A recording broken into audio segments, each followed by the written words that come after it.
Bienvenue à tous dans ce nouveau numéro du Focus de la semaine et nous entamons ce Focus par ce déplacement à l'étranger du chef de l'État Ismaël Omar Guelleh. Le chef de l'État a tout d'abord repris le cap au Banjul où notamment il a pris part au sommet de l'OCI dans lequel la cause palestinienne était au centre des discussions. Ensuite, le chef de l'État s'est rendu en Guinée-Bissau. Il a rencontré son homologue Umaro Sissoko Embalo. Le chef de l'État a également été décoré de la plus haute distinction de ce pays.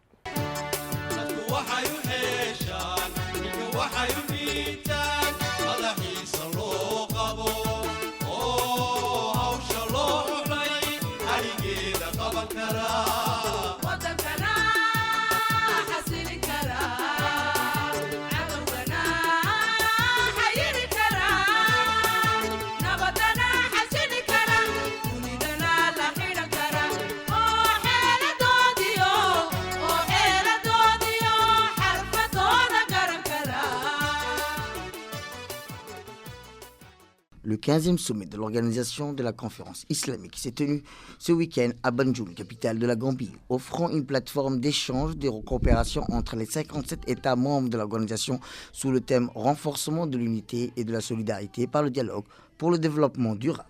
Cette rencontre d'envergure a été marquée par des discussions approfondies et des rencontres bilatérales au sommet. L'événement, présidé par le chef d'État gambien, Adama Barrow, a débuté avec une cérémonie d'ouverture solennelle, incluant la récitation des versets coraniques, la passation officielle de la présidence à la Gambie. Dans un contexte mondial marqué par des défis majeurs tels que la question palestinienne et les enjeux de paix et de sécurité, les débats ont porté sur une variété de sujets, allant des questions juridiques et humanitaires aux enjeux économiques et technologiques. Au-delà des sessions plénières, les rencontres bilatérales ont été au cœur de cet événement, permettant aux dirigeants présents de renforcer les relations entre leurs pays respectifs. Le président de la République de Djibouti, son Excellence Ismaël Omar Guelleh, s'est entretenu avec plusieurs de ses homologues, soulignant l'importance du dialogue, de la coopération pour relever les défis communs. Ces échanges ont mis en lumière l'engagement des États membres de l'OCI à promouvoir la paix, la solidarité et le développement durable au sein de la communauté musulmane et au-delà. Le succès de ce sommet historique témoigne de l'importance du multilatéralisme dans la résolution des problèmes mondiaux et dans la construction d'un avenir plus harmonieux et prospère pour tous.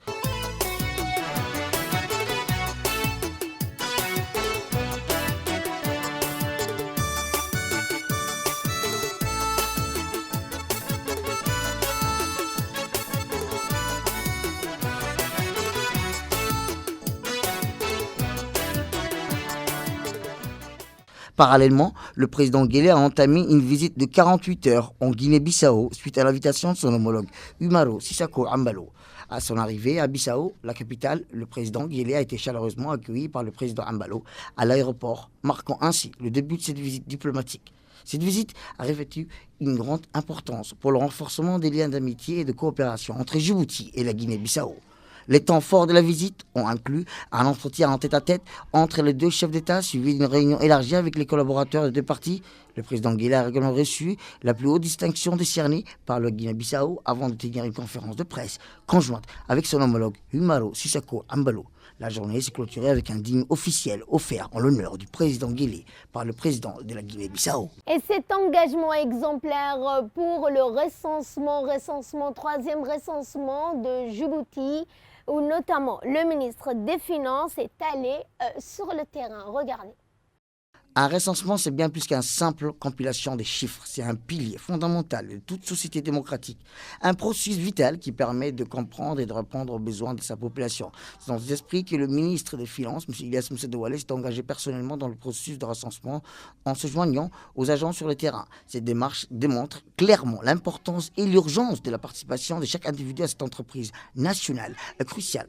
En prenant part activement à la collecte des données, le ministre a souligné l'importance de chaque voix dans la construction d'une société juste et équitable. Son exemple illustre que chacun, quel que soit son statut, a un rôle joué dans ce processus vital. En rejoignant les agents du recensement, le ministre a également envoyé un message puissant sur l'importance de la transparence et de l'équité dans cette démarche. Il a montré que le gouvernement est pleinement engagé à garantir un recensement juste et complet où chaque individu est compte de manière équitable. Cet acte de leadership inspire la confiance et encourage la population à se faire recenser. En travaillant ensemble, nous assurons que nos communautés sont représentées avec exactitude et que les ressources sont allouées de manière appropriée. Pour le pèlerinage de cette année 2024, eh bien, le Hajj, un voyage sacré vers l'unité, la spiritualité. Des réunions ont été organisées dans ce sens pour expliquer le pèlerinage aux fidèles et prochains pèlerins. Au cœur de la foi musulmane réside un pilier fondamental, le Hajj. Cet acte sacré, réalisé par des millions de fidèles chaque année, transcende les frontières géographiques pour unifier les croyants dans un voyage spirituel profondément significatif. Au Palais du Peuple, une scène empreinte de solennité s'est déroulée. Le ministre des Affaires musulmanes et des Biens Warf a orchestré une session de sensibilisation sur le rituel du Hajj pour l'année 2024. Cet événement, bien plus qu'un simple réunion administrative, a été un appel vibrant à l'âme de chaque pèlerin. Une invitation embrasser pleinement les enseignants de la valeur du Hajj. Sous l'égide du ministre des Affaires musulmanes et des Biens Warf, M. Moumen Hassan Barre, les hauts responsables du ministère ont partagé un précieux moment avec les futurs pèlerins djiboutiens. Les discussions n'étaient pas simplement axées sur les formalités pratiques, mais plutôt sur la signification profonde du Hajj et dans la vie de chaque croyant. Car le Hajj va bien au-delà d'un simple voyage physique, c'est une expérience de foi et de dévotion, une rencontre avec le divin et une purification de l'âme. Chaque rituel, chaque pas effectué autour de Kaaba, chaque prière jetée symbolise un acte de soumission de la volonté divine et d'un engagement envers une communauté mondiale de croyants. Lors de cette journée de sensibilisation, l'accent a été mis sur la sécurité du bien-être des pèlerins. Les autorités religieuses et le gouvernemental ont rappelé l'importance vitale de respecter les procédures établies et de veiller à la santé, tant physique que spirituelle, de chaque individu. Et cet engagement des médias djiboutiens face à la crise environnementale. La suite dans ce commentaire. L'Union de la presse francophone de Djibouti, en collaboration avec l'antenne de l'UNESCO à Djibouti, a célébré au Sheraton Hotel la Journée mondiale de la liberté de la presse. Cette cérémonie qui a vu la participation du ministre de la Communication, chargé des postes et télécommunications, M. Redouane Abdillahi Badone, des directeurs des médias nationaux, du directeur de la communication et des médias, mais aussi des nombreux professionnels de la presse écrite, audiovisuelle et de la presse en ligne. Cette année, le thème de la Journée mondiale de la liberté de la presse était la presse au service de la planète, le journalisme face à la crise environnementale.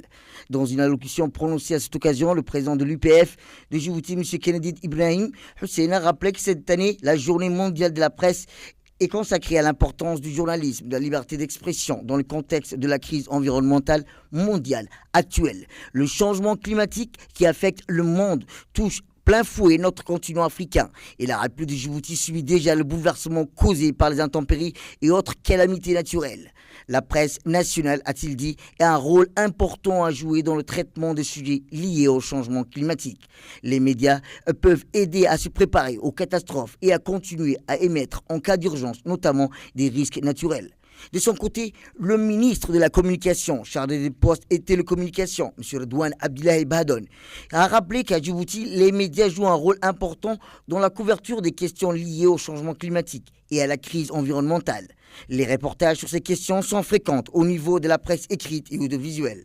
Un renforcement des capacités dans ce sens a été mené à plusieurs reprises en vue d'impliquer les médias dans la lutte contre le changement climatique et ses impacts en collaboration avec le ministère de l'Environnement et du Développement durable. Face à la vulnérabilité de Djibouti au changement climatique, les médias peuvent jouer un rôle clé dans la sensibilisation des citoyens aux enjeux environnementaux. Dans l'actualité régionale, cette fois, nous allons donc au Kenya où la préconisation de la réglementation plutôt que l'interdiction de TikTok. C'est ce que nous verrons dans ce commentaire. Le gouvernement kenyan met en garde contre une interdiction totale de TikTok malgré les inquiétudes croissantes concernant le contenu circulant sur la plateforme. Au lieu de cela, les autorités préconisent des mesures de surveillance plus strictes par les organismes de réglementation. Un comité parlementaire a délibéré sur une pétition demandant l'interdiction de l'application des médias sociaux TikTok détenus par des Chinois. Cette recommandation fait suite aux allégations du ministère de l'Intérieur selon lesquelles la plateforme aurait été exploitée par la diffusion des propagandes, la perpétration des fraudes et le partage de contenus explicites. Dans un avis communiqué du comité parlementaire, le ministère kenyan de l'information et de la communication a proposé une approche alternative. Plutôt que opter pour une interdiction de TikTok, le ministère suggère la mise en place d'un cadre co-régulation, a déclaré. C'est dans ce cadre, propose TikTok serait tenu de filtrer son contenu pour garantir la conformité des lois kenyanes. De plus, la plateforme serait tenue de soumettre des rapports trimestriels au gouvernement détaillant les contenus supprimés. ByteDance, la société chinoise propriétaire de TikTok, n'a pas encore répondu aux demandes des commentaires. Cependant, l'entreprise a précédemment défendu sa position sur la vie privée des utilisateurs face à des critiques similaires dans le monde entier. Dans l'actualité régionale et internationale toujours, nous allons parler du sommet de l'OCI où la cause palestinienne, la destruction de la bande de Gaza a été au centre de discussion. Explication. Le 15e sommet de l'Organisation de la coopération islamique s'est ouvert samedi dans la capitale gambienne, Banjul, avec la situation à Gaza en tête de l'agenda. Des dirigeants du monde entier représentant les 57 pays membres sont présents à cette rencontre bilatérale. Le président gambien Adama Barrow a souligné dans son discours d'ouverture que le conflit dans la bande de Gaza constituerait un défi majeur pour la stabilité et la paix mondiale. L'OCI a fermement condamné les attaques d'Israël contre Gaza et a affirmé son soutien au peuple palestinien, affirmant que les communautés palestiniennes affectés doivent retrouver leur dignité. En plus du conflit à Gaza, le sommet de l'OCI examinera également le cas de Gambie devant la Cour internationale de justice au nom de l'OCI contre le Myanmar. En 2019, la Gambie a accusé le Myanmar de génocide contre sa minorité musulmane des Rohingyas. L'affaire est toujours en cours devant les tribunaux. Et ses perspectives et défis pour la prospérité financière en Afrique. La suite dans ce commentaire. Selon le rapport sur la richesse en Afrique 2024 publié par le Henley Partner, le continent africain abrite une richesse totale de 2500 milliards de dollars américains avec une prévision de croissance de 105% du nombre de personnes fortunées au cours des 10 prochaines années. Actuellement, l'Afrique compte plus de 135 high net worth individuals, ainsi que les 342 centimillionnaires, 21 milliardaires. Cependant, la dépréciation monétaire de la sous-performance des marchés boursiers ont érodé cette richesse avec des défis tels que la fuite des capitaux et la migration des personnes fortunées en dehors du continent. L'Afrique du Sud demeure en tête avec le plus grand nombre de personnes fortunées, suivi par l'Égypte, le Nigeria et sur le plan urbain, Johannesburg, identifié comme la ville la plus riche d'Afrique, suivi près de Le Cap et le Caire. Malgré ces défis, encouragent des obstacles précis, notamment les restrictions de visa qui limitent la mobilité économique, les Africains et les excluent des opportunités commerciales et internationales. Cette situation entrave le potentiel de croissance économique et de prospérité financière du continent, selon les experts. C'est sur ce point que ce focus de la semaine touche à sa fin. Merci à vous de l'avoir suivi. Excellent week-end à toutes et à tous.